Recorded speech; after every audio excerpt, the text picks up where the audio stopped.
you need to be shooting for the relationships that will convert for you and the people that you can actually provide value to versus like huge view numbers. It's a big difference in goals. An analogy I use a lot for people when we're talking about like social media growth is it's much more like going to the gym than it is like people use oftentimes like rocket. It's like you're taking off, right? It's like, no, you're more building something over time. 80% of your video's quality is the content. You can get to a passing grade on social media with just great content. You can get to 80% just thinking about what do I want to say.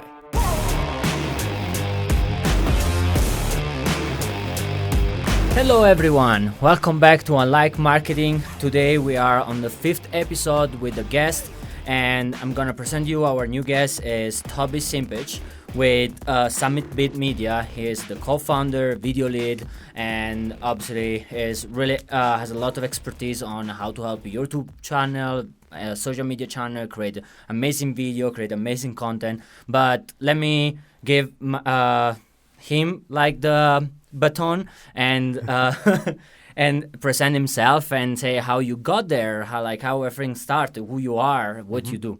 Yeah. So my story in the media world anyway goes back to I used to be a doll salesman. So I used to my grandparents, actually my grandmother started a business down in Colorado Springs making these little dolls. After this is over, you should go look it up so you can put a picture in your mind of what I'm talking about, because it's a different thing for sure. But I was in that world of running the secondary market business really young at the time, like teenager really, slinging around thousands of dollars, like buying stuff, selling stuff, signing contracts, all kinds of stuff. And through that, like I started getting intrigued with marketing, like how can we market this? And I've always loved cameras. Cameras are a passion of mine. You can think about getting your hands on a camera when you're like 10 years old and just like exploring all the settings and learning how the whole thing works. And it always fascinated me. So I started like researching stuff on YouTube about like how does this work? How can you learn how to do it? And through that, I started producing content for that business. Yeah. I think I got my first kind of window into, this could really be something. It was very early on, and we can talk about all of the lessons I had to learn past this because there was a lot. But I made a video about the one of the dolls, about 6 minutes long, kind of a deep dive into how it was made, the story behind it. And we posted it, got like 120 something views, so nothing really. And we made $5,000 in sales off of that video. And I was like, oh my goodness, whoa, this is wild. Yeah. The power of video, what you can do with it. I think that a lot of people kind of view our business as like we're video production. And at that time, as we started like bringing on clients, it probably was. But quickly I started realizing that, 127 views does not make sales most of the time or any sales at all. So we started realizing that really what drove it was 50 years of relationship with those people who watched that video that my family developed over that time. My grandmother's business developed with those individuals where we were able to share that video with, 100 people who were really passionate about the business and passionate about the art form and excited to spend money and engage with the platform. And that's where I think really our business now, where we help people develop those relationships using video and audio and all these different ways, but it's developing relationships with the customers that matter the most. That's like the core of Summit Bid. That's cool. And that's kind of, we help a lot of people with very small channels make a lot of money by having those kinds of connections with people. And,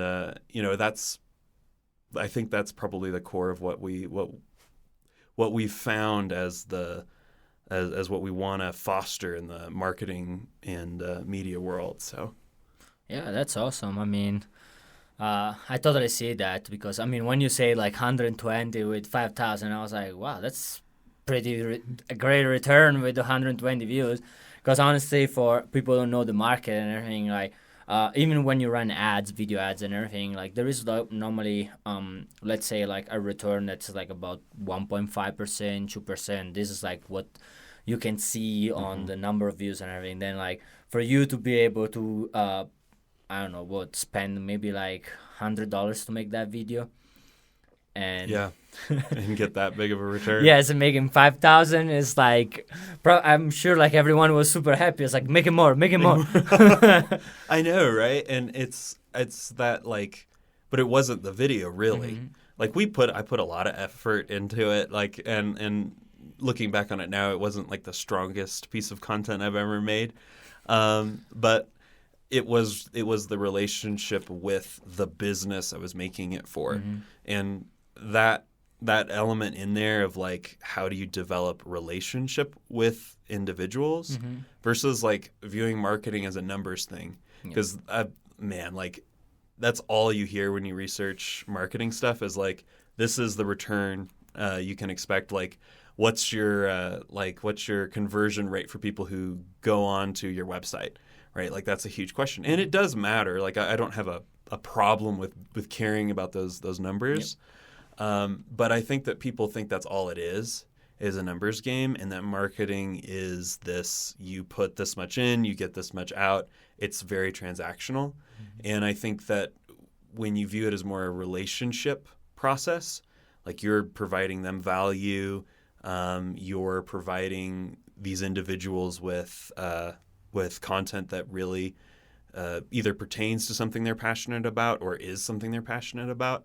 That to me is kind of the goal, and you know we work with that with all of our clients for sure. That pushing that, I guess you'd say, in the most marketing terms, it's brand loyalty would maybe be the word you'd use the most. But it's a very different angle, because most people in our position, what they're pushing is huge numbers.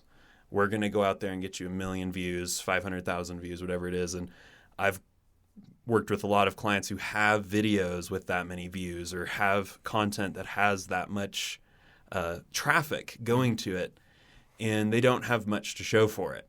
Maybe they have a few thousand subscribers, but even the subscriber conversion rate isn't that great compared to the views. Maybe they spent a lot of money marketing that piece of content. And there's a place for that. It depends on how expensive your product is and how big of a wide reach you need. Yeah. But especially if you're doing a premium product or service, like shooting for those huge views isn't, you need to be shooting for the relationships that will convert for you and the people that you can actually provide value to versus like huge view numbers. So I think that's probably one of the biggest, it's a big difference in goals. And it's something that I spend a lot of time thinking about, is like, what's the goal of a marketing campaign? Yep. What's the goal of an advertisement? And a lot of people, I mean, you can probably speak to this more than I can even, as to like, what do you see clients like looking for when they come to you for an ad campaign? Like, is it conversion? Is it sales? Is it like impressions? Yeah, I mean, 100%. Yeah, I have actually a lot of time hard discussion about that, because I probably saw the same. Like, they always think about like, I produce video to make sales, but like in reality, video itself, if people they don't know you and everything, it doesn't create, like, it's not the only measurable number that you should look at, because yes, we want, at the end of the day, that's where we go.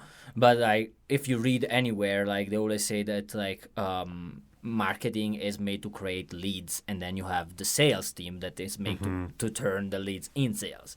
Like that's the thing. Same things. And ads can create a lot of sales, obviously, but at the same time, there is also a lot of leads, and people, they value what is the lead. Because, for example, you put a video out, and this video, I use number like hook rate, like that just tells you like how many people stop scrolling or stop moving forward to look at your video. They don't skip at your video. It's like that's the hook rate. Then there is a hold rate.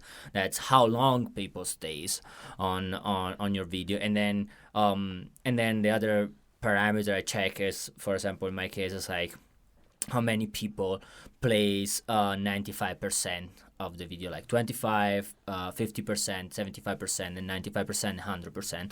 Like I want to see, and normally this number I calculate in money. Like I divide the total impression and to look to see how much I spend for having people watching like 100% of my video. And normally if that it's under $1, for me that video is great. Even if you didn't get sales yet, that video is doing great. Means there are people interested in what you're saying, and maybe you cannot sell today, but you're reaching people. People are seeing you, and as soon you get something new, you can get in front of these people again.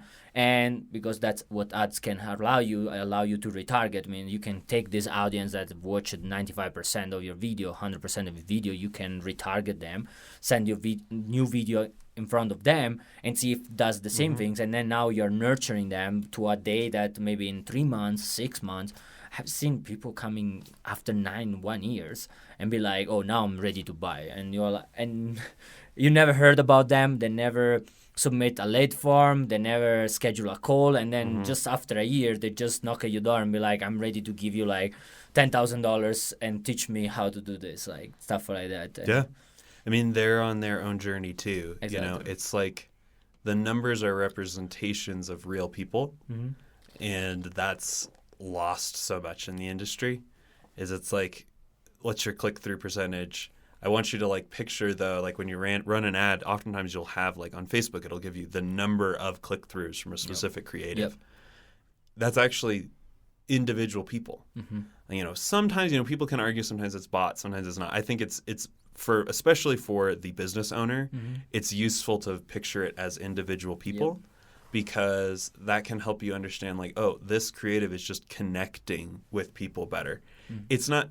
It is performing better, but I always think that's a weird way to put it. It's like, no, it's just people are connecting with it better.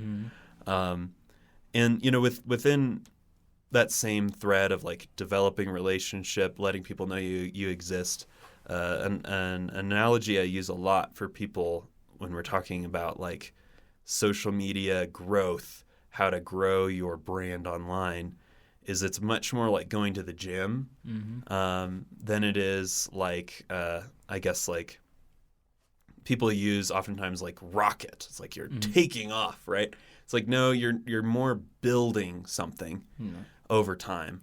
So the keys to it with, going to the gym and getting fit or whatever is consistency and then plan. And you have to have the two together, quality workouts and a quality plan and consistency, or you won't get anywhere. If you just make quality stuff every once in a while, you're never really going to go anywhere. You'll just be sore. Your bank account will be sore the next day because you probably spent money on gear or a company or something like that. Some companies have enough capital that they can make an ad and put $30,000 into it, but they probably have, a big brand presence already. So they're sharing their brand with a lot of people that already are aware of it. So that makes that sale easier, like you were mentioning before. They've built up the ability to make that move. What I think a lot of, especially smaller businesses, let's say $500,000 a year to $1 million a year, in that kind of range, even below as well, is that they don't actually want to put in the investment to build up a base of people. Because if you post quality content with a direction on Instagram and you're a coffee shop locally, and you provide value to people through that, like information about a sale coming up or events at the coffee shop, et cetera, nice looking stuff, it builds on itself. Each post becomes more effective as people know, like, oh, when you say that there's going to be a comedian here that night, it means that there will be one there, and I went and had a good time. It's a whole process of building that up, similar to how when you go to the gym, you have to be consistent, but it's consistent over a long period of time. A lot of people will push hard for 2 weeks and they won't post anything for 6 months or whatever. You have to be consistent or you lose what you gained, because people just, now with the way algorithms work, the platform actually won't show those people after they haven't seen a post in 6 months. They won't show it to them because in their minds it's like their interests moved on. It's a whole complicated algorithm thing now, but that consistency is key, and that building your growth up is something that I think about all the time, and I have a lot of conversations about, because it's like, this, you'll run into people who are like, man, like I can't be consistent, or it doesn't have that growth, and it's a challenge. It's a big challenge to be consistent for long enough. I think 3 months is kind of the minimum to see real growth. You can always see that big thing pop off and get tons of views or whatever, but once again, at best, it's just introducing yourself at that point. It's not necessarily helping you actually it's not actually making sales or conversions exactly. It's kind of like a first contact. So I think it's that consistency with a plan and a strategy that can grow that presence over time. Yeah, that's actually, you touched on so many good points together for things I totally believe. Starting from what you said before, 100%, even if I'm a math guy, I'm an engineer and everything, I always say number is not everything in business. It's not everything in marketing. There is number, but there is psychology. We are speaking about people. Yes, you can see some number. They can give you some ideas. With that, we need to be careful that there is a psychology. People think a certain way. They grow up in a certain way. They have a certain mindset. And whenever we need to build trust with them. We cannot just go and say oh no, that's the number. That's what because of the number means we need to do. We're not selling. That's not good. And we just look at one number. But there are so many numbers that are connected more to the psychology side and what you were saying, click to rate. But for example, for me, knowing if video are watched 95%, even if I don't get any click, but I see people watching 100% of me, the only things can tell me maybe I'm not in front of the right people, my right audience, but at least it tells me that my video is liked, people likes what I'm posting. Then I might be changing maybe the target audience or small trick to just make sure that I get in front of people that they really like my content. But except from that, I like that. I don't care that for a week I spend money with people that might not be my target audience, but they still like me, because these people, they might know someone else. There's always the fact everyone thinks that the connection ends one-on-one. If the person in front of you doesn't like you but doesn't buy, that means everything is gone, the sales is gone, the market is gone. But this person knows other people. Now, he might not be gone, but maybe his cousin is has a $1 million business, and now they're going for a barbecue, speaking together. And it's oh, have you seen this guy? Have you seen his video? Go on YouTube and everything. And then attached to the other point, you say you need to be consistent, because now this person goes on YouTube and sees that your last video was made 6 months ago, and you'll be this person, it's not why I should pay for this guy, or means he's not even consistent in his own work, why I should trust him. There's not enough information and everything. Where if they see you keep posting and you say 3 months, I tell people 6 months at least for mostly for video content, media content. Most of the platform like Instagram, YouTube and everything, they take about 3 to 90 days to 6 months to trust you and to actually really expose you to a higher audience. In the beginning, they kind of put limitation on you. They don't show you, but it's you can almost see that there is kind of a type of limitation that normally is connected or either to the amount of content you push out. They're waiting to see if you can push a lot of content out, or other time is actually connected to the to the time. Like, hey, if you post once a week, they want to see that you have posted for 6 months, and once a week, then you're like, okay, this person is active, this person is doing now. We can push our SEO. Like, that's kind of like the things with YouTube. There is also SEO, like there is for Google, and that is connect to keywords, but as also for Google, SEO is not just keywords that everyone thinks about. SEO is actually also look to the activity of the website.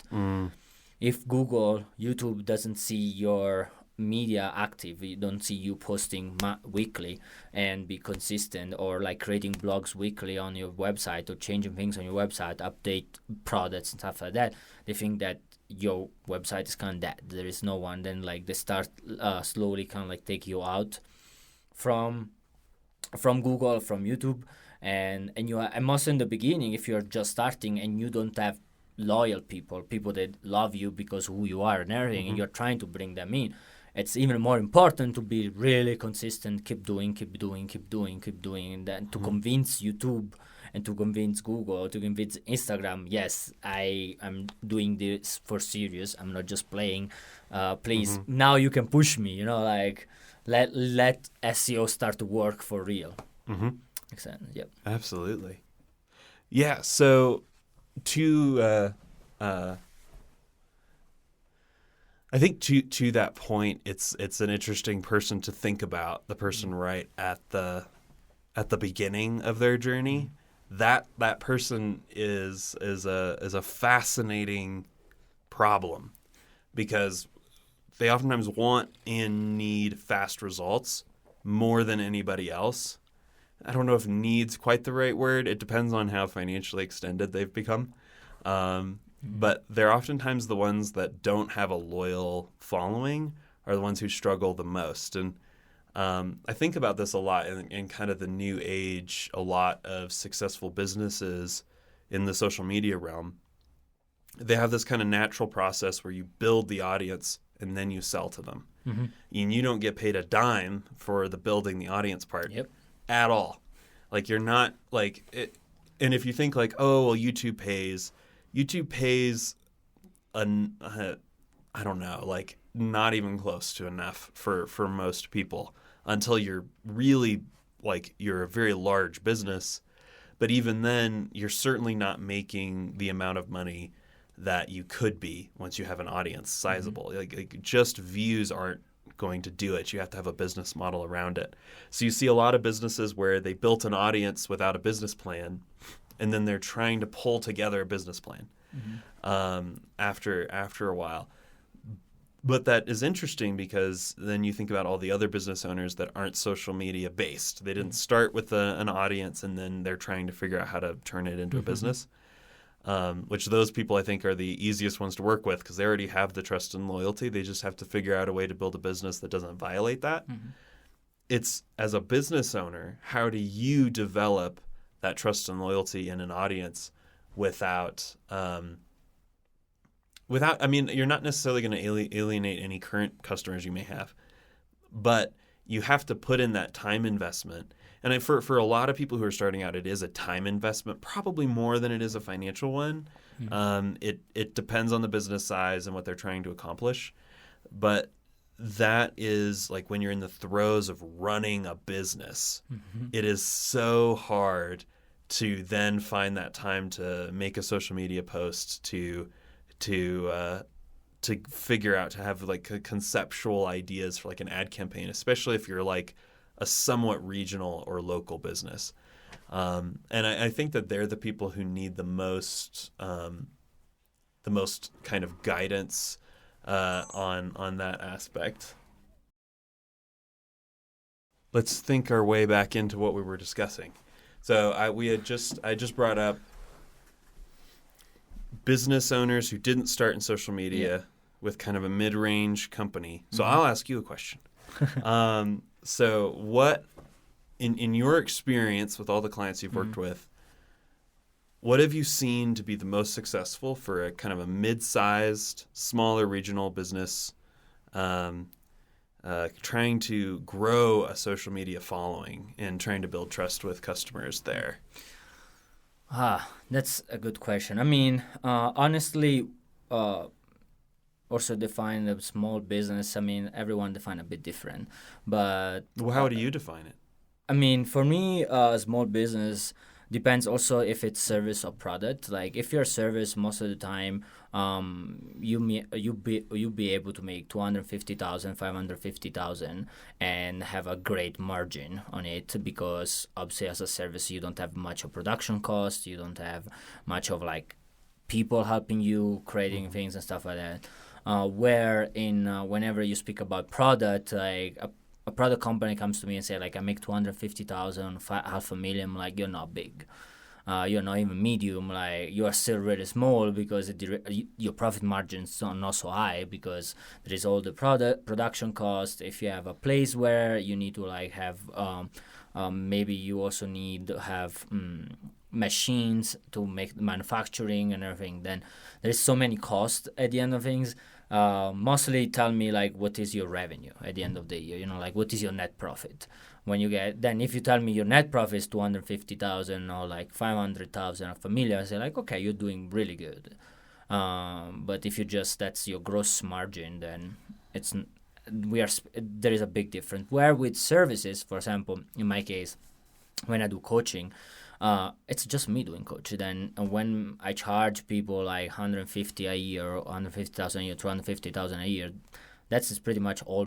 I make it pretty much all it comes all to me, except there might be flight costs if I fly to them, or there can be things like softwares or that are internally, or maybe my VA, but they're such a small cost compared to for a production company. That's like a big, like even if they make 250,000, then you have to take off all the money for making the product, pay yourself, pay the people that help you to build the product and stuff like that. But except from that, now if we go on Instagram and social media, in both cases, I feel like everything comes to a mindset first. One thing I teach and coaching is like your mindset. Hey, you need to understand first of all that people buy from you not because just your product is great, but it's because they trust your business, they trust who you are and everything. Then when you look at social media is not made for you to increase your sales, but it's made for you to increase the trust with people. There is the awareness part, but then after the awareness, your consistency, what you were saying before, comes to build up actually the trust. Because the awareness, first they see the first post, they look the first post is awesome, then they get aware about you. Now maybe they start to you, or they put the first like. Because they put first like, what Instagram does, it start to think, okay, this person like this type of product or service. Then as soon you post another video, another things, there is a high chance that even if they don't follow you, they're gonna see the video again, and then they see again and again until they start to follow. But if you stop publishing, or you don't do any more your product, or you change your branding, you change the type of video, type of content, everything, some people they might leave. Now is also you need to understand there are some people you want to leave. There are people you don't want because they are not part of your brand, they're not part of your core value. But at the same time, also I noticed that, and that's actually a question for you. People they say like you need quality content, and obviously there is the idea quality, quantity. I always say you need a lot of quality and a lot of quantity, both. Like it's not just like quantity but no quality, or like a lot of quality but no quantity. No, because it's so busy, the social media, that think about having 3 posts a week right now. It's okay, but it's not really going so far. Where if you're mostly starting, like I would say, again, premise, it's better doing 3 posts a week than doing nothing. But in general, like if you really are ready for an investment and you're like, I want really to get out there, maybe even 5 posts a week. Or I mean, I speak with business owners. They're like, yeah, we throw 50 content a day. A day. I'm like, a day? I was like, wow. And like for my business, we don't do that. Like we normally take like 1 to 2 contents a day, and that's something we changed lately. But we had to do because like it's if you really want to see like the changing, you want to see people start to follow you and interact with you and everything.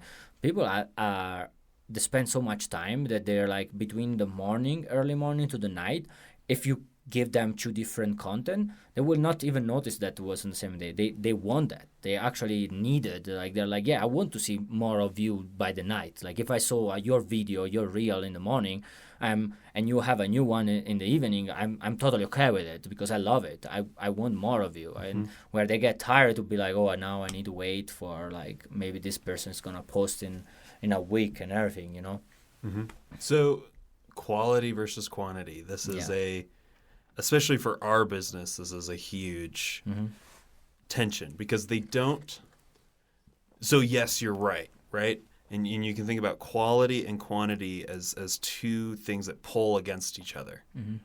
And if you pull too far in one direction or the other, you'll kind of break the balance of the two. So there's a couple things that I always like to have people keep in mind. And so here's the first one. Quality is something that grows over time. And if you step back on the quality, you will damage your reputation. You'll damage your brand. So if you create a video that looks a certain level of good and then they look worse, right? You go from a podcast setup. Let's say you're doing shorts from a podcast and it goes from having captions to not having captions. That doesn't work, right? You have to keep that consistency going upward with production value. So that means that when you start, you have to pick a reasonable level of production value. So for some people, they want to really invest. So they hire people to help them with it. That whole process, they want the operation to be really big. Because if you want quantity and quality, the operation becomes bigger, right? The systems you need in place to be able to produce that kind of content go up. So oftentimes say like if you have no following and you're doing it all by yourself, probably throwing stuff at the wall isn't going to affect you negatively in any way, right? So if you have 100 followers on Instagram and you're just making reels, like just do whatever you want. Quality really doesn't matter. You're just wanting to generate content and getting hung up on the lighting isn't perfect or this idea might not be the best or I might look silly doing this or saying that. Like it doesn't really matter, but people think it does at that point. Oftentimes more so than they do later. Like they'll be so caught up in the details of what it is that they're doing and what their friends are going to think. It's very much, it's scary because when you're starting out, the people who are going to watch it are likely people you know. It's your customers that have been coming for years. It's your family and friends and stuff like that. It's really scary because it's so real and you do feel out in the open, even though in reality, your reel's getting 400 views and 450 views and 400 of those swiped after 4 seconds. So you're barely getting anyone's watching it. You're really just learning how the system works. Yeah. But you feel so exposed and you're overthinking all these things. So that to me early on is just like, let that go. Quantity and learning is what you're focused on. You're going to grow that quality over time, but you don't have any sort of baseline to understand what that looks like. And I see a lot of people procrastinate in that phase where they get a better camera and then they get a better light and then they get a better this and they're constantly trying to move up to this level of quality that just they haven't thought about the content yet. They're thinking about the production side. And, that's where a company like ours can come into play. We take care of the whole production side, and we only focus on the content quality. Yeah. That's the goal. But for a lot of people, that's not the direction it goes. So focus on your content quality first. Another way that I use to describe this to people is like 80% of your video's quality is the content. So like 80, you can get to a passing grade on social media with just great content. And the last 20%, getting yourself up to, each point is exponentially harder as you try to reach 100, which I don't think is possible. it gets exponentially more difficult, more expensive. You need more help. You need more time to produce it. That's not a bad thing.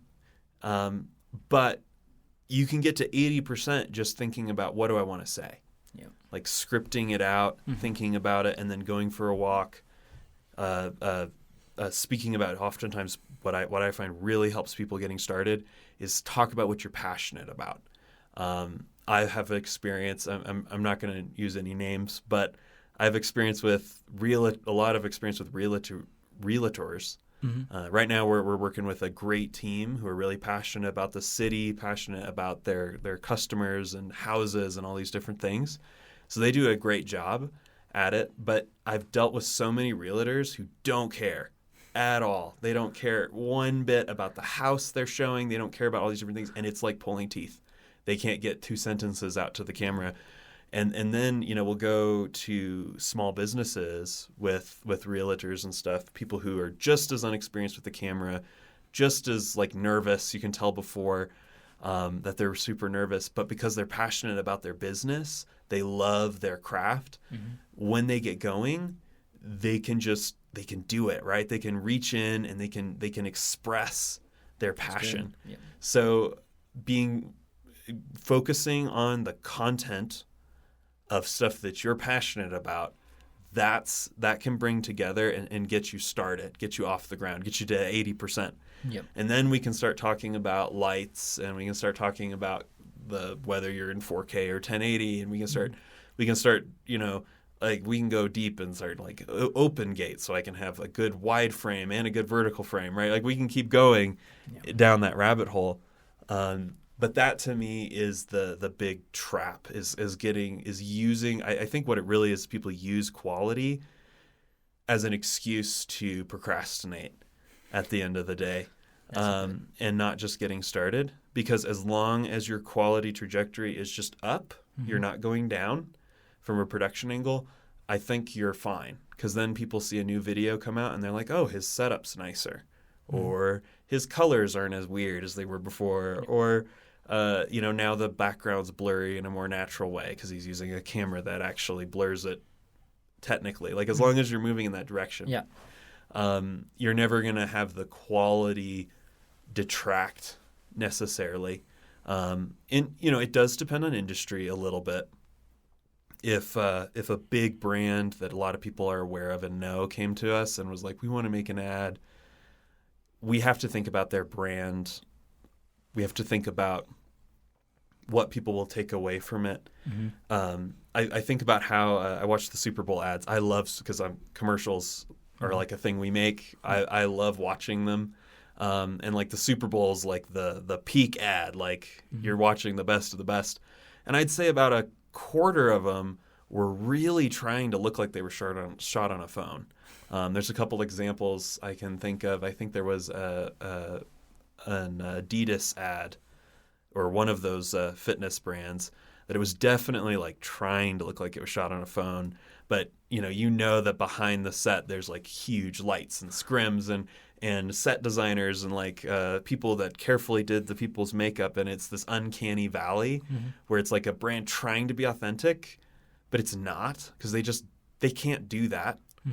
What they can do is high quality. So for them, I would approach it and be like, well, let your UGC, your user generated content, be your authentic stuff, whatever. And when you present yourself as a brand, be really high quality with how you do things, because it just feels weird when you're trying to act like it's a 17-year-old filming how much they love skateboarding with your shoes. It's like it just doesn't work. It's kind of cringy. But that authenticity is something you as a small creator have that big brand wants. Yeah. And it's cringy for them to do it, but it feels right for you to do it. So lean into that. I think is a great way to go. But it always depends on the brand. Does it fit it? But if you're just a personal brand, like just get started.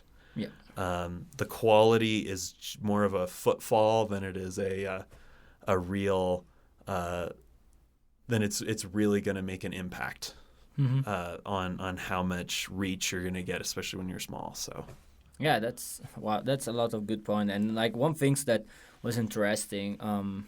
Yeah, or you said, for example, like focus on quantity, don't, because quality you will go up slowly, but also the fact that you say like people they focus on quality, they actually a lot of time it's just a way for them to procrastinate. They use as an excuse. It's like, oh, I don't have the camera good yet. You know, I need to make some money. I need to get the good camera, or the background is not right yet. And they kind of like you. Some people they really care. They're perfectionists. I have worked with them, but other people they really like procrastinate. And then there is also mindset. There is this idea they always think that people they are because they watch YouTube video maybe on their same industry, and they're like, whoa, look at this person, like this video, perfect lighting, they have an, and then, but I always tell them, okay, where this person is standing, don't look at them as a last video. Trying sometimes in YouTube you can still do with older, like you can scroll down and trying to see if they still have the some of their first video, and you see where they started. They don't look great. Like I have, and that's where when I started the podcast and everything, I wanted to have some good setup, but I was not looking for perfection. But the idea, because I followed a lot of vloggers and everything from where they started on YouTube, and I remember them like 15, 20 years ago.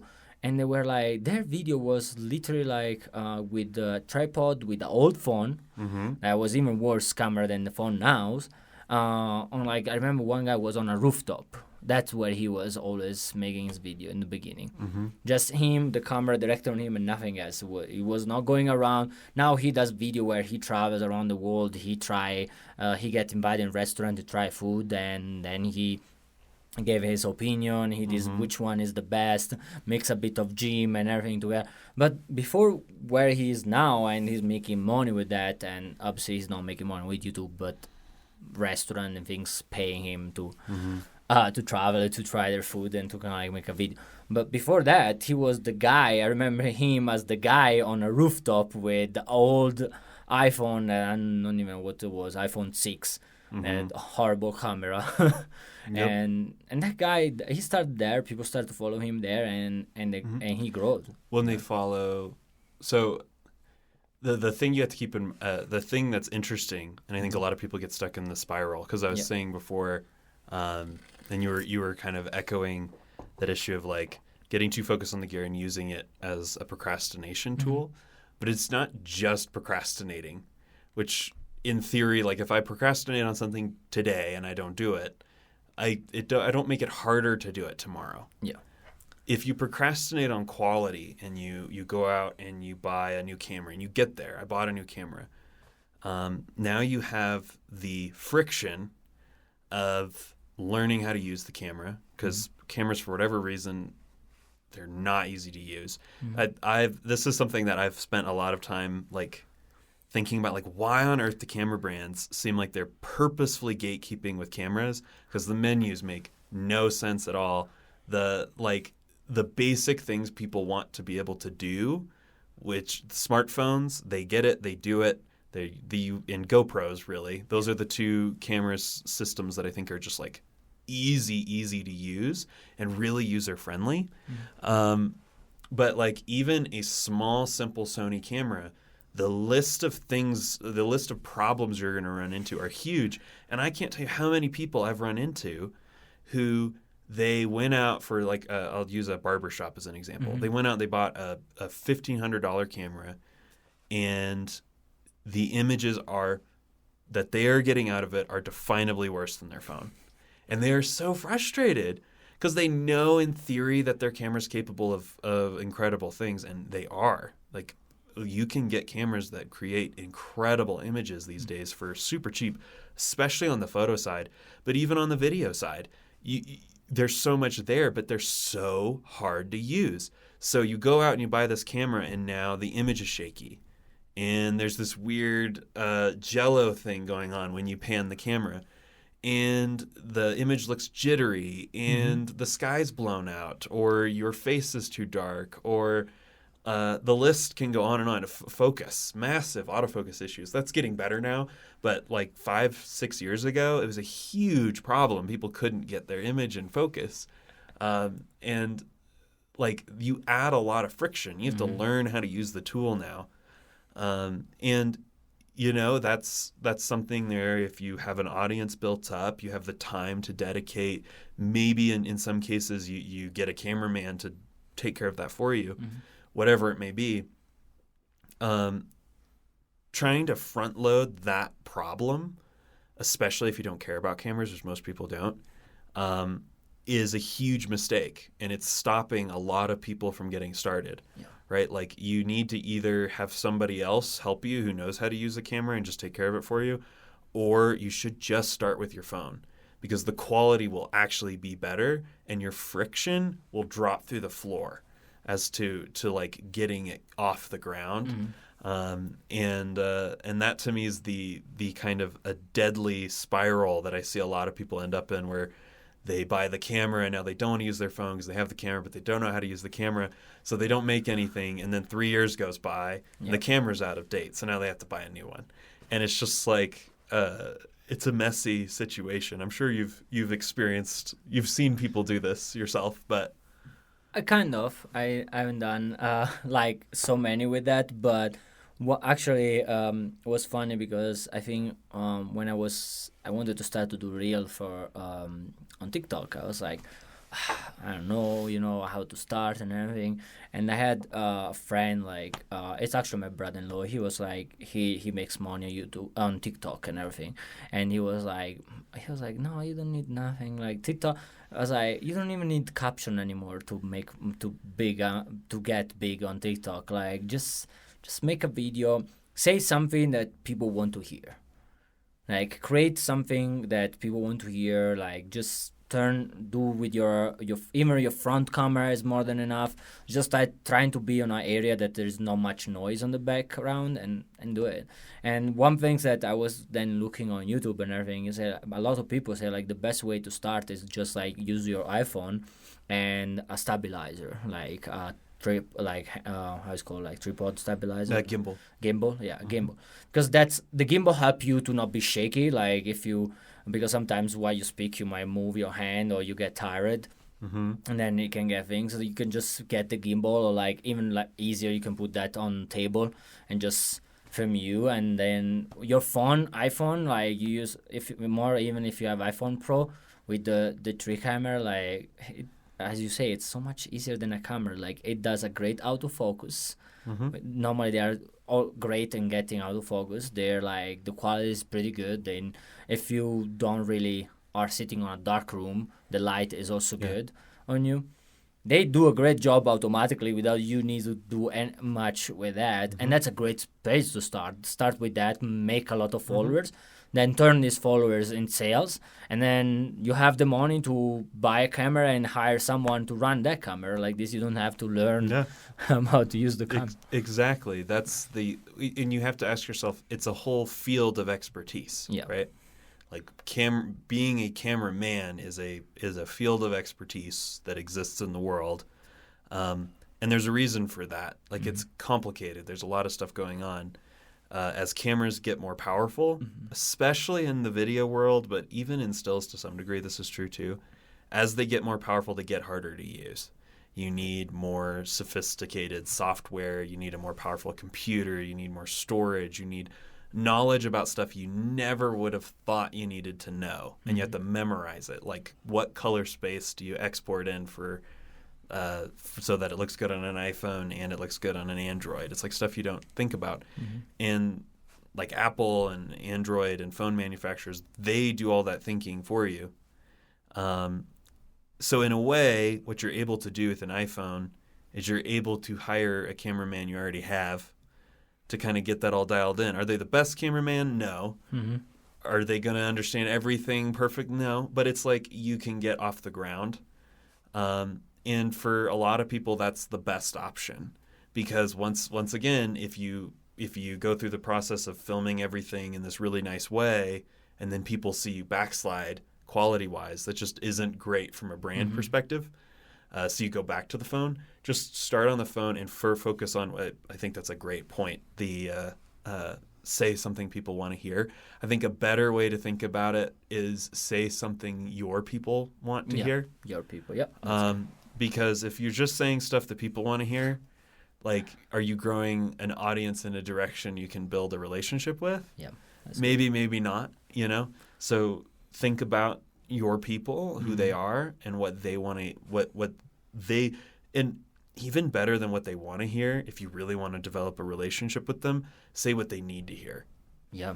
That's good. Because once again, in both of those little adjustments are going to cut the views massively. Like, saying what people need to hear cuts it a lot. Saying what your people need to hear, you're niching it down to where you're not going to get 100 million views.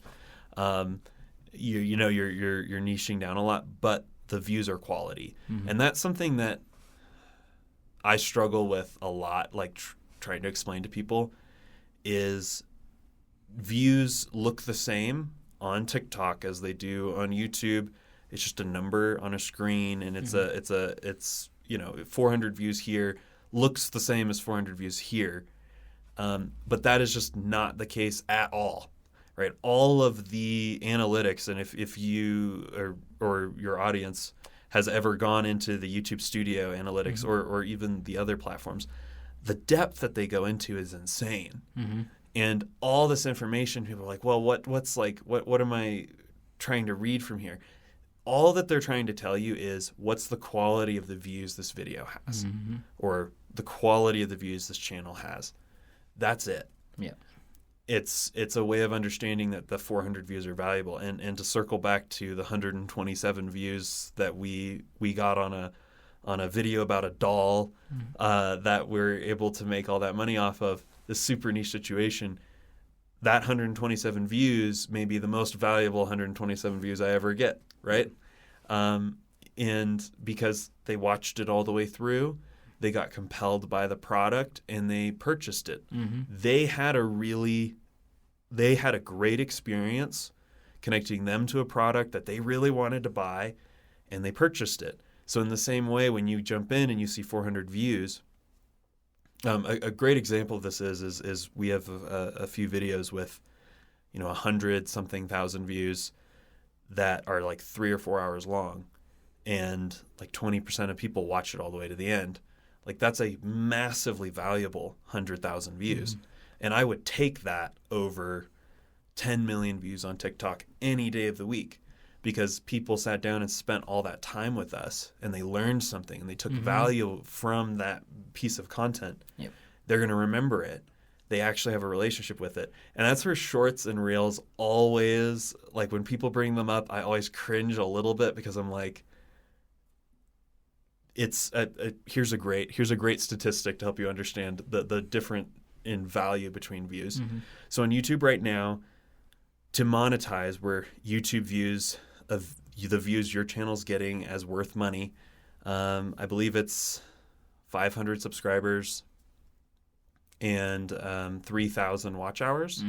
They just changed it, so it might be 500 subscribers and 1,000 watch hours for them to give you money. 1,000 watch hours, depending, I think we monetized it that with like 15,000 views, roughly. That's not a lot of views, and it's not a lot of subscribers. 500 subscribers is nothing. To get the same monetization, just qualified for it on YouTube, you have to get 10 million shorts views. Yep. Like 10 million shorts views. That's insane, right? Like, the scale and difference between the value of views and the social media platforms, they show their hands with it because of they can't monetize shorts. Yep.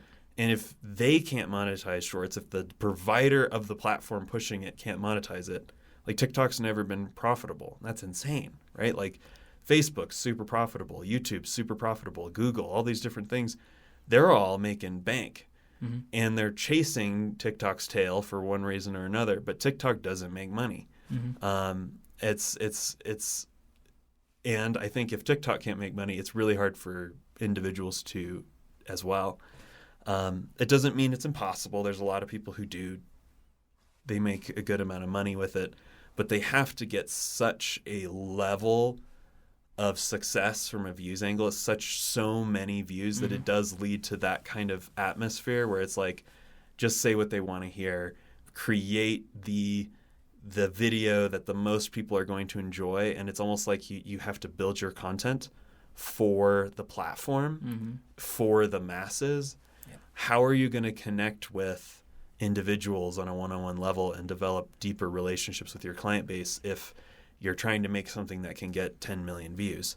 It's a really tricky position, but people love shorts because you can get hundreds, thousands of views so easily, and the numbers look the same. Yep. I know people with million view videos on TikTok, lots of people with million view videos on TikTok, and it didn't change their lives. It didn't create a brand or a following that they were able to turn into sponsorships, that they were able to turn into, like, it didn't mean anything really.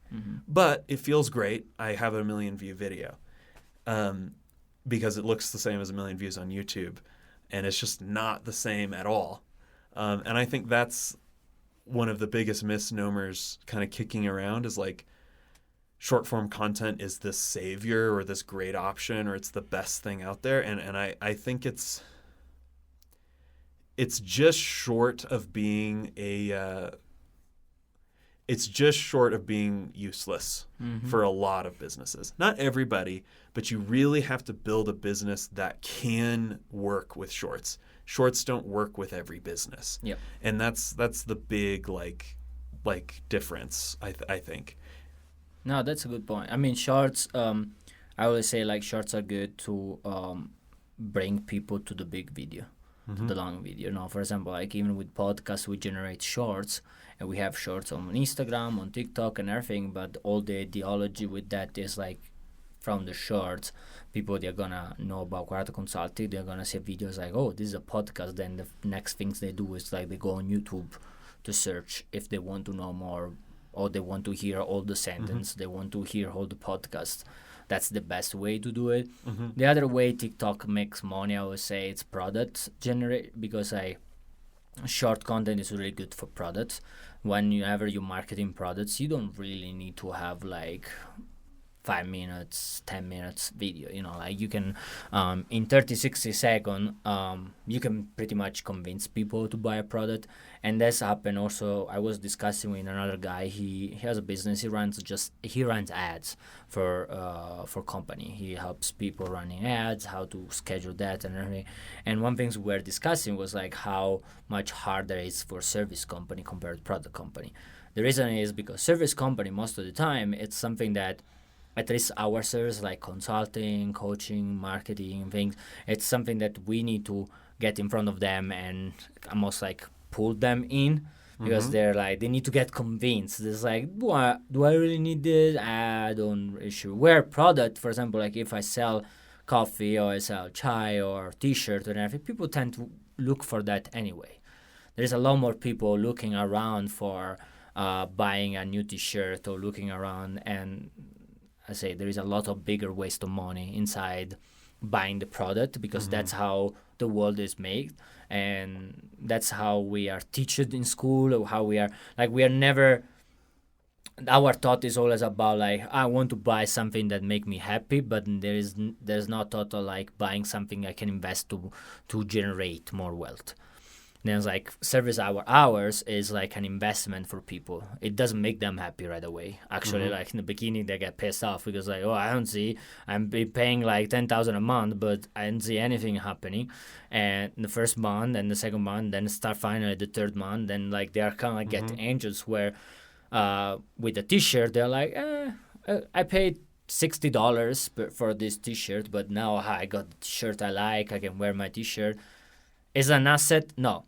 It's a liability. Like this t-shirt, you're going to throw it away. Like probably if you go out, it might get scratched or might get like some tomato sauce on it or whatever, and you have to throw it away. You throw it away $65.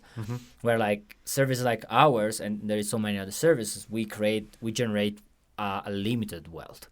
Like you pay us now, maybe not in the first month, the second month, but in third month, you start to see income. But actually, the video you generate from the first month can create income 10 years from now. And that's the, you said a lot of great stuff there. Circle back to that first point, like from an advertising angle with shorts.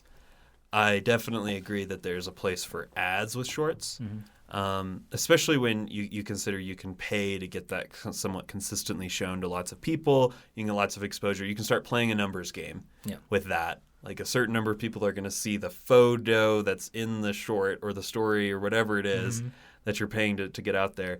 I do think there's use case there just because there's so much human attention being poured into it. It's much more that like building relationships with customers, building an audience, I think is way harder with shorts than it is with long form content. That relationship aspect can be really difficult. And oftentimes I feel like with shorts, like a lot of the product sales are coming off of repetition, people seeing lots of ads about the same thing. And then there's also that element within like shorts ads and stuff of like if they've seen the brand somewhere else, like their friend owns it, now they're being reminded, oh yeah, my friend bought that. You used an example of like a t-shirt. My friend bought that t-shirt. So, and now I'm being reminded of it and I have this relationship with it. So it's like you're putting out a lot of possible trigger points for people to be interested in that product. So I definitely agree with that there. I definitely feel like there's concerns with how much people put into shorts from a brand building angle. I think it's much more, you just have to pour a lot of money, a lot of time, and you have to get huge numbers in order to see results, especially with high ticket items. I think that's particularly difficult. A $60 t-shirt, maybe, but are you going to get somebody to buy a $3,000 item of some sort? Yeah, it's probably not going to happen. But kind of building off of that concept into how to really develop relationships with people. I think that there's a huge amount of value in. Have you ever heard? I'm sure you've actually heard this concept of the 1,000 true friends or whatever. I think that that's a really powerful aspect for people to hit on, especially if you're in that more service side, education side, where a lot of people's businesses really are, is in that service consulting, some sort of like helping somebody else meet their goals.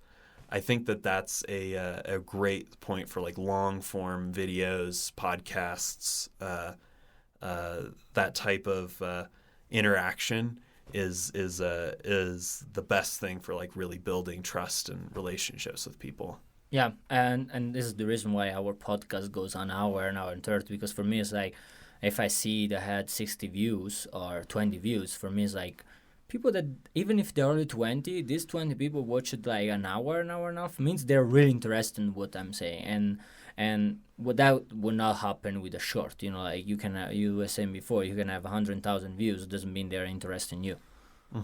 Because that was only 30-second video, like they don't really show interest. That doesn't mean they are really interested in your brand or really interested in you, where like if a person stick with you to watch a full 1 hour video, 1 hour and 30 videos, that's need to be like it's a decision that the person made. It was not just something jumping from him, but he has to decide like, hey, while I drive to Pueblo, while I drive to this place, I'm gonna instead of listen to music, I'm gonna listen for 1 hour straight, just you. It's like it's a higher demand on people that shows their intention even more, because now because the demand is so high, because you are taking 1 hour of time from them to listen to, and obviously you're putting value on them. They are showing that for them that hour is so valuable. It's more than valuable than anything else during that hour. Yeah. The quality of that interaction is so much higher. The quality of that view is so much higher. Because in essence, if somebody watches a 60-minute video all the way through, it's like they watched a short of yours 120 times. Yeah. Right? That like even producing 120 shorts is a feat, but then getting somebody to watch 120 shorts, like that's really difficult. But with an hour-long podcast, You can, or an hour-long educational, like a piece of educational content, whatever it may be. You can have that amount of interaction all compressed into a time frame where they likely won't forget you exist for quite a while. And then, you can start working in some of the stuff like you said before, like you post shorts from your next one. In my mind, one of the key purposes to that would be to remind those people who watched the last one you exist, and maybe pull them in to that you have. It's almost like a notification. Hey, I posted another podcast. Go load up your podcast app because it's in there. Yeah. That type of interaction. I think where I get skeptical, I guess to complete my thought on shorts, where I get skeptical with it is when they are the entire strategy from a marketing perspective. That's where it really falls flat for me. But we get a lot of different clients and people. That's what they really want, because they can see results. And it's like you said before, with like we provide value over a long period of time. We're thinking long game for you, kind of, for our clients. We're thinking the long haul, with that kind of unlimited value that can be offered. So when I'm like, well, we could post 30 shorts this month, I wouldn't be surprised if and sure, they'll generate a bunch of views right now. I wouldn't be surprised if the second month those videos are up, they get 100 views. And by the third month, they get 10.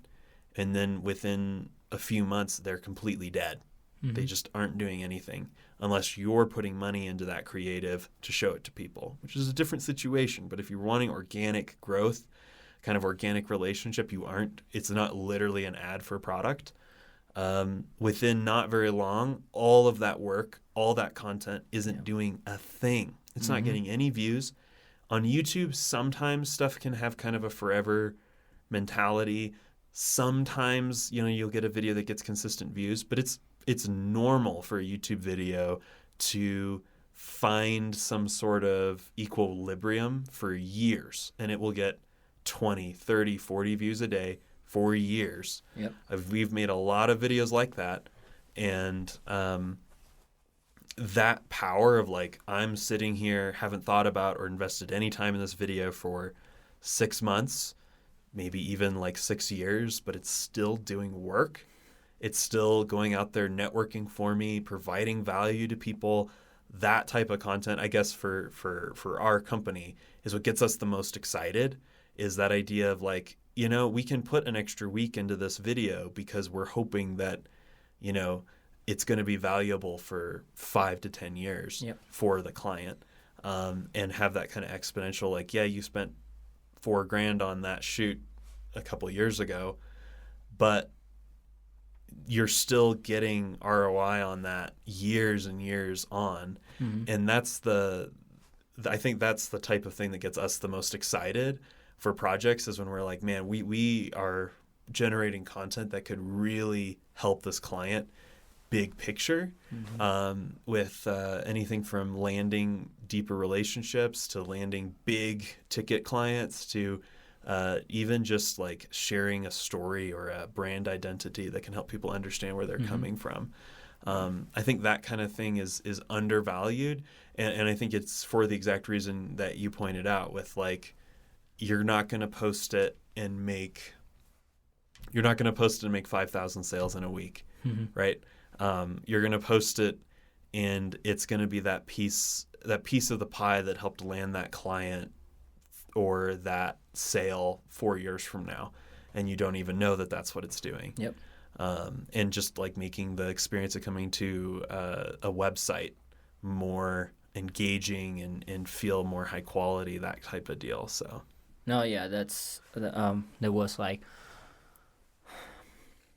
just put my thought together. Like one thing that you were saying that I totally agree with the fact that short is again, what I was saying before, short is made mostly for just like, hey, awareness, brand awareness. You're aware that exists. It's a really fast way to get a lot of people in front of a lot of people and just create awareness. But then when you trade loyalty and trust is not where you go. Like, it doesn't create loyalty, it doesn't create trust.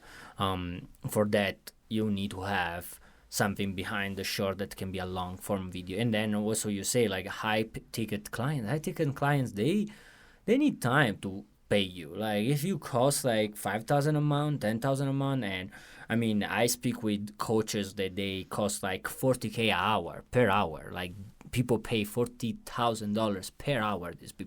These people, you don't pay a $40,000 per hour person that just send you a short. 30-second things.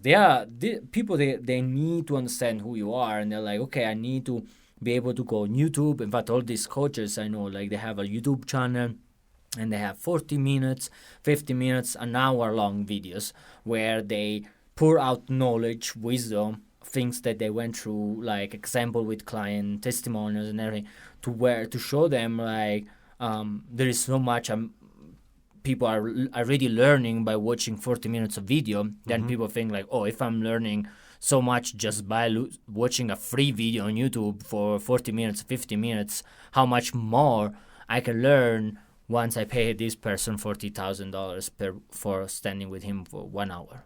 Yeah.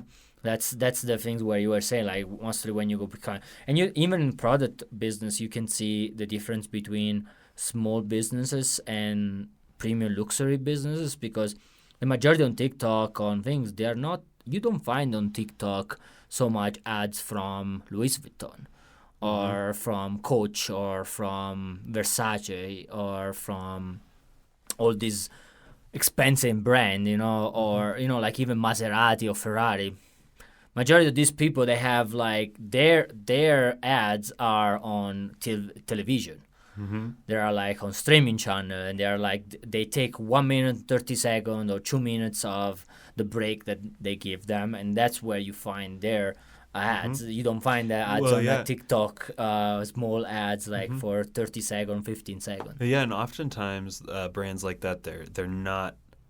Very rarely are they selling a specific product as much as they're selling a feeling, selling an atmosphere almost.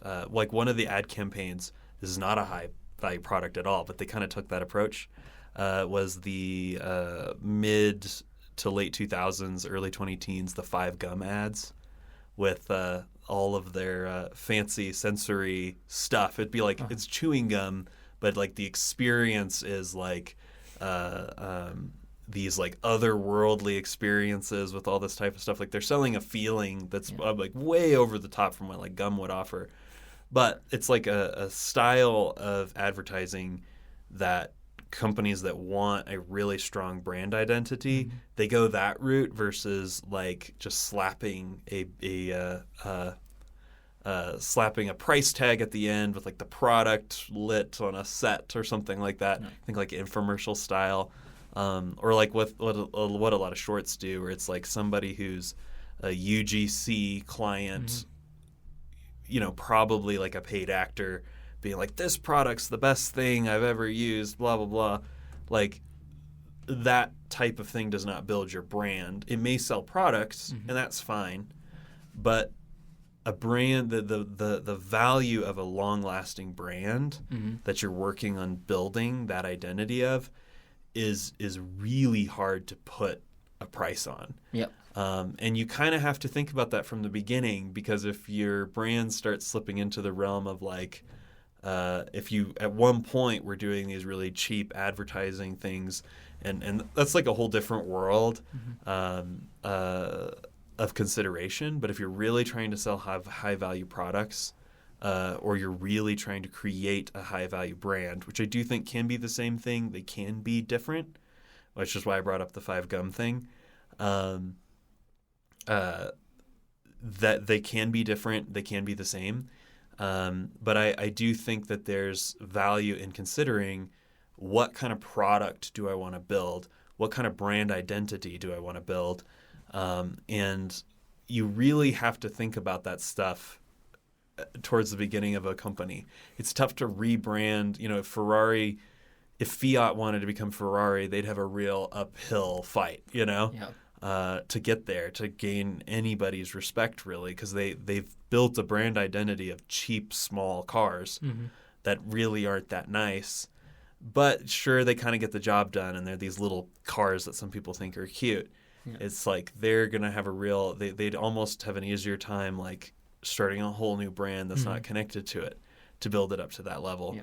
So circling back to the conversation about quality versus quantity question, if you want to play the long game and build up to that, you're in for a long journey of being really careful with what you put out and what you don't put out, and being very careful with having quality that matches your product. I think is what you kind of have to think about from that angle. Is just the quality of your advertising and your public facing brand has to match what your product is, or at least what the price is. But hopefully your product is great as well. Yeah, and then you touch something that actually I kind of like coach on that, and it's whenever you say like they sell experience and everything, it's like that's the big point with luxury brands. Like everything, things like they're selling a car, Maserati selling a car, Ferrari selling a car, or Louis Vuitton is selling, I don't know, a purse. But no, they're selling a status. They are giving, like, people buying that not because of they need a car, because you can have a Toyota if you just need to drive, and they're gonna take you from A to B the same way that Maserati take from A to B. Actually, it's gonna be cheaper. You probably need less gas to use and everything. But the reality is, like, what Toyota does is when you get out, you park and you get out from the door, people, they're gonna look you like, they're not gonna notice you. It's different. You park with a Ferrari in the same parking lot, and you get out of a Ferrari, everyone turns.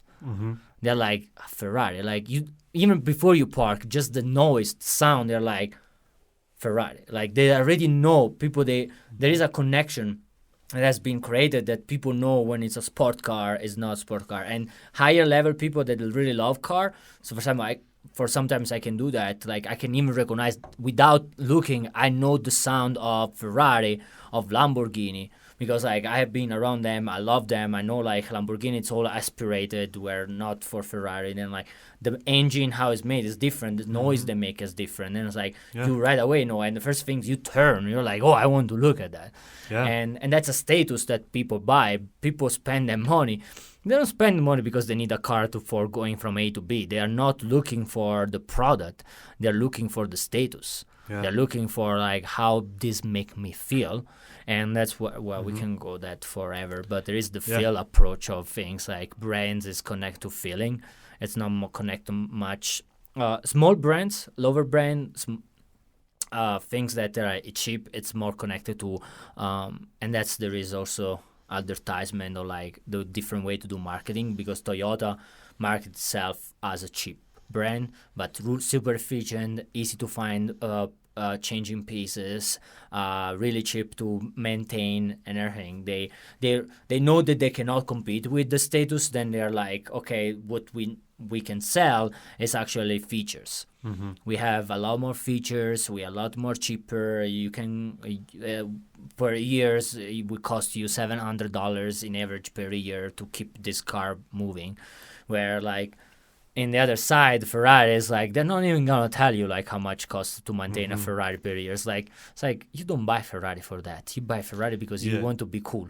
Exactly. And just like I'm not gonna tell you like. And you appreciate, how do I put this? So a couple weeks ago, I got to be in it's not a Ferrari, a Ford GT, 2018 Ford GT. I actually got to see an 05 and an 08 together and film it, which was a cool project. Yeah. But I'm not really a car guy. I certainly haven't been in the past. I drive a Subaru, full disclosure. You know, like it's not my world exactly. But when you get in those cars, you can feel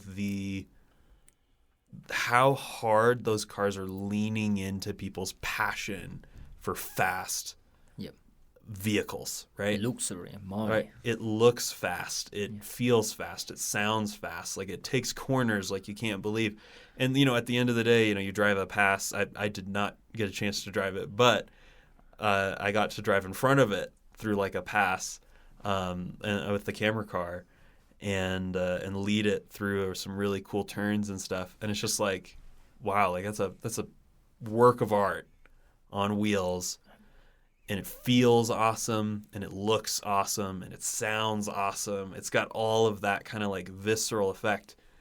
And they know that a certain group of people have the passion and the budget to own that experience and be able to drive that car. And then they know that, so they are able to produce cars. That's where Ferrari and Lamborghini and Bugatti, that's where all of their market share comes from.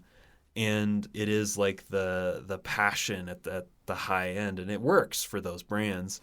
When you think about producing content for them and about them, it's like they get their low quality content made by people just because they're excited about it, right? Yeah. Like I see Ferraris all the time on social media, but Ferrari never posts. Like I haven't seen, I'm sure they have posts, but they don't pay too close attention to it because it's just like the low quality content is somebody seeing it on the street and being like, oh, I saw a Ferrari today and I'm so excited. It's like, and that's where like that long-term game of playing the game for the long term, especially from a marketing angle, can pay off to the point where you don't even need to market. There's like YouTube channels dedicated to making videos that you don't pay for.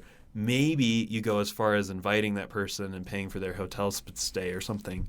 But for most of the time, like they'll just show up if you invite them, right? Because it's you've developed that brand identity to that degree. So that's definitely something that I think people don't have always the vision for when they're getting started. And at the end of the day, it takes a really long time. It's a decades game to build a brand like that. But the payoff can be exponential from the business's perspective on just how powerful a brand identity like that can be. Yeah, that's that.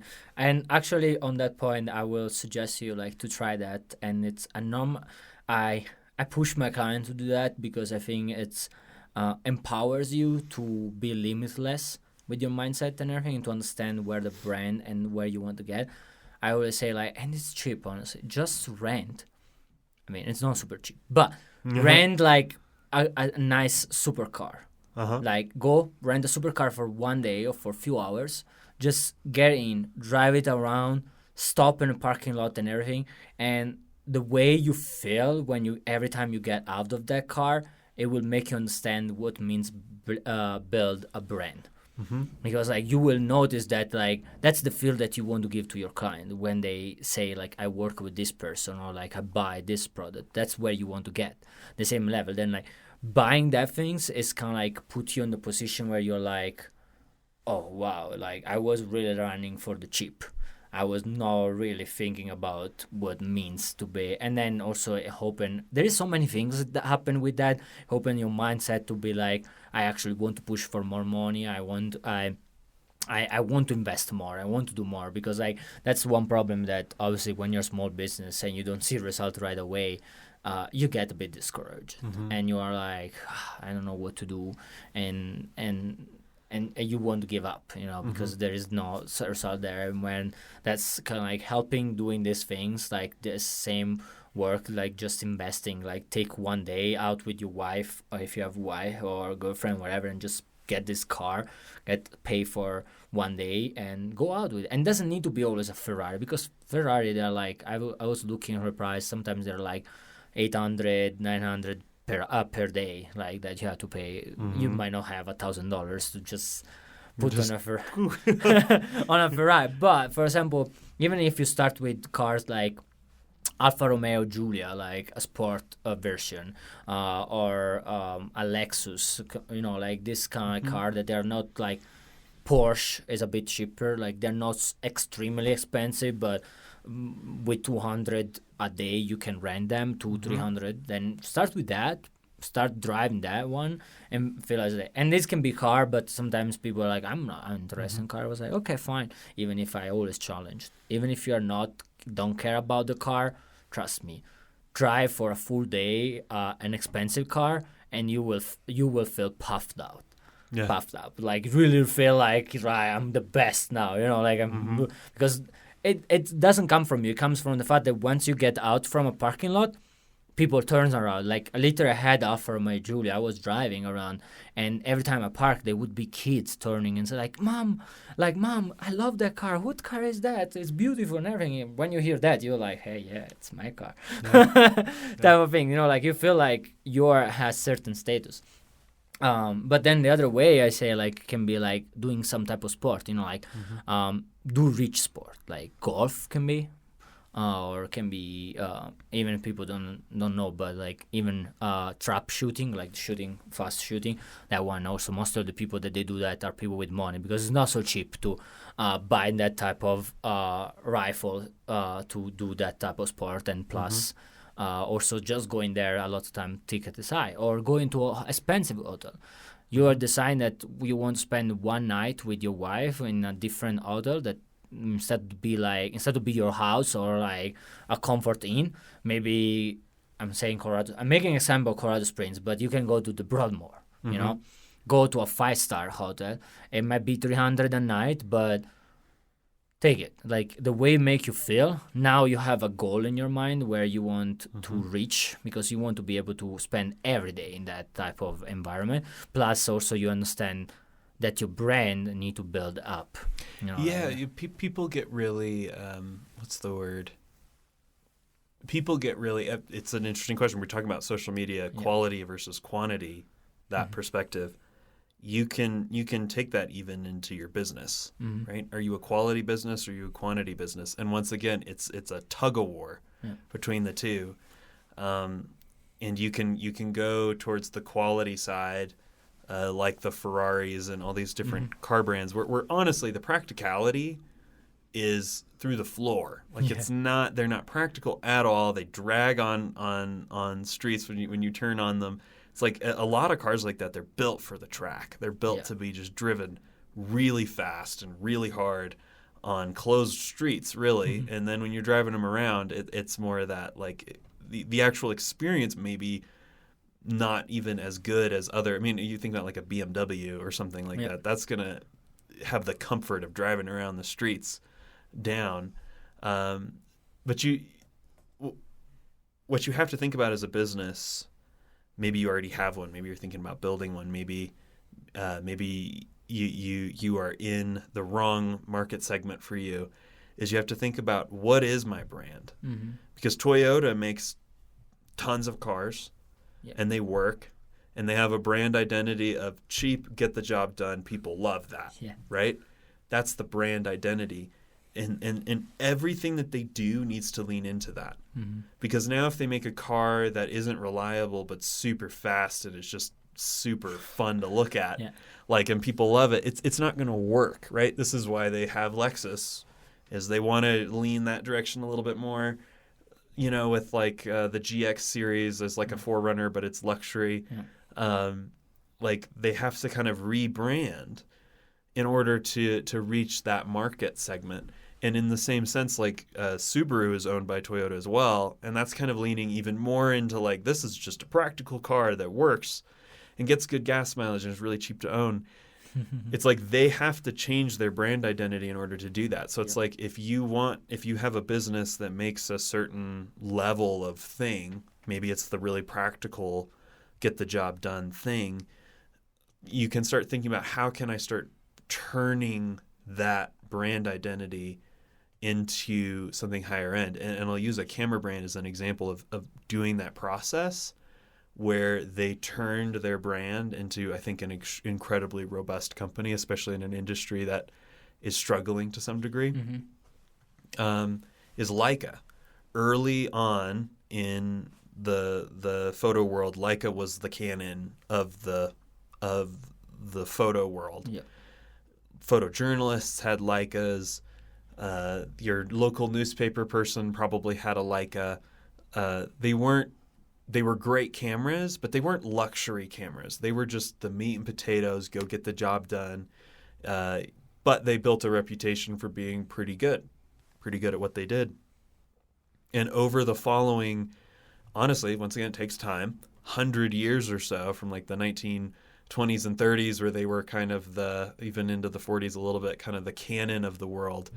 They turned their brand identity more and more luxury and more enthusiast, passion photographers, where they make Leica is the Bugatti of the camera world in a lot of ways. You might think maybe Hasselblad Phase 1 are up there even more, but it's the experience that they sell. Like there's, I think the Leica M11 is like $11,000, something like that. Incredibly high price, doesn't have autofocus, doesn't shoot video. And if you're like, that makes no sense to me and I don't want that camera, it's because you don't understand that they've built this brand around a camera that people who are enthusiastic about it, they want to buy it. And they went through that process of turning their brand, and it took a long time, and it took making a great product that sold to a specific group of people in order to do that. And that to me is a great example of like asking the question, am I in the best place in the market? Because Leica is growing as a camera brand because people like the experience of using the camera and the way that the images look. It's not necessarily an image quality question, it's a artistic question. And now that they have that brand identity and that experience and that quality down, they aren't in the world of the spec race anymore. They don't have to put autofocus in a camera to make it sell. They don't have to put video in a camera to make it sell. They just have to make their thing. And that's the I think in some ways that's the power of it is that they're able to just make a great product because it's so simplistic. They're not chasing features. They're not chasing the market. They just do their thing. And they do it really well. And if that's the direction you want to go with your business, you have to be so methodical and thoughtful about it versus like if you want to take it in the Toyota route where it's good value for money car that gets the job done. Yeah, that's good. I was like, I don't want to go too long with the things, but you will come back for sure here because I think maybe we'll not be in this. Maybe will be a different one, but there is so much good things that I think people can use.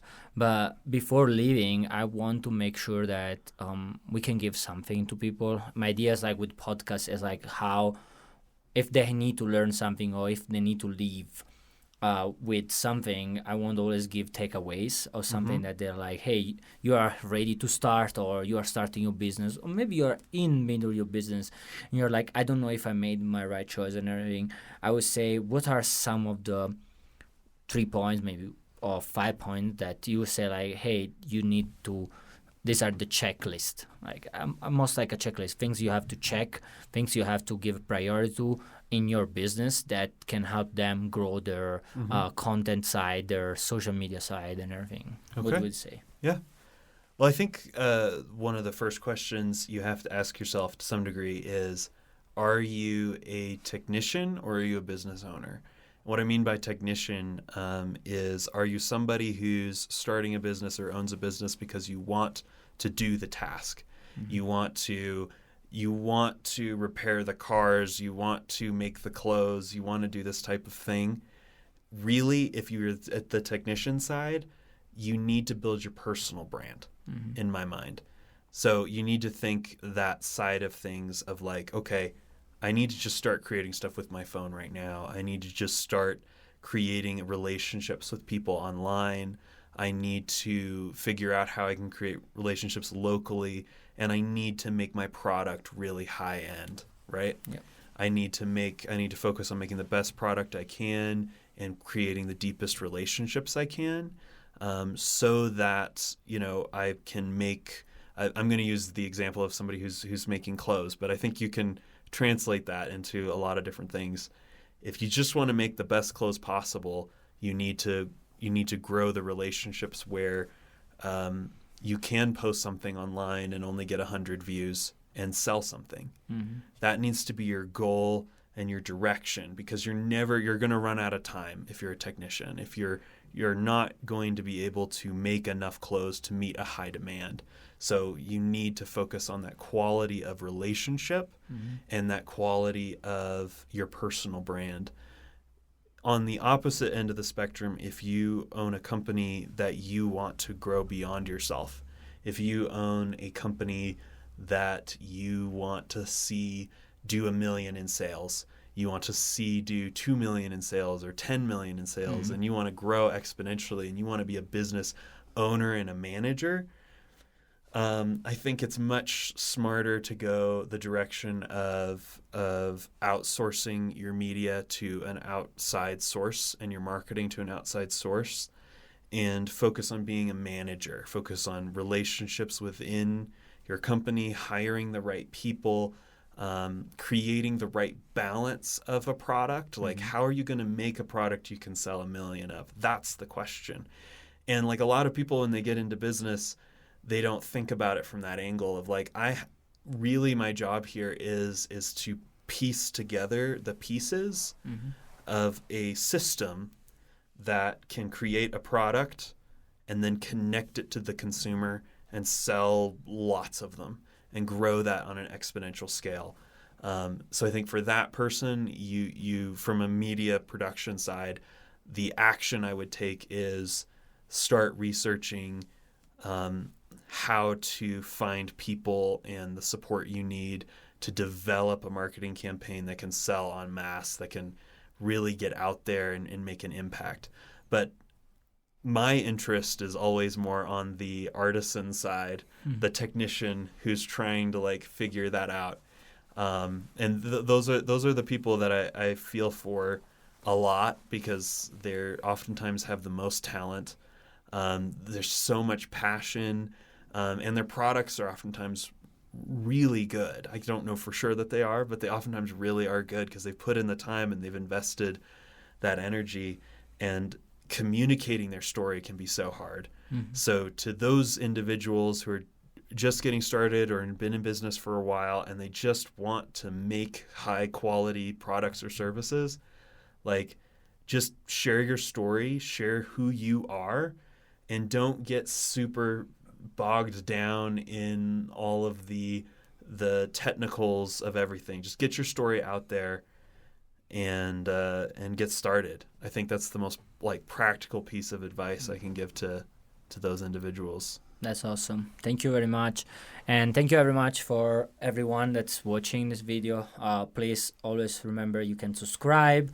You can activate the bell on YouTube, or if you're on podcast, you can activate the notification like this. Every time there's a new video, you'll be notified, and you can learn and understand how to build up your business, because the best way, I believe, we can build up our business is through testimonials, hearing other people, what they went through or what is their experience. And mostly, like in our case today, someone that actually helped other business growing. It will give you understanding. It will open your eyes to do more and to be successful, to remember that the difference from where you are now and where you want to get, if you're making 200,000 now and you want to get to $1 million, that $800,000 in difference is not because you're not selling, it's because there is a lack of knowledge on how to do it. Then remember, like, knowledge is our most powerful tool, wisdom,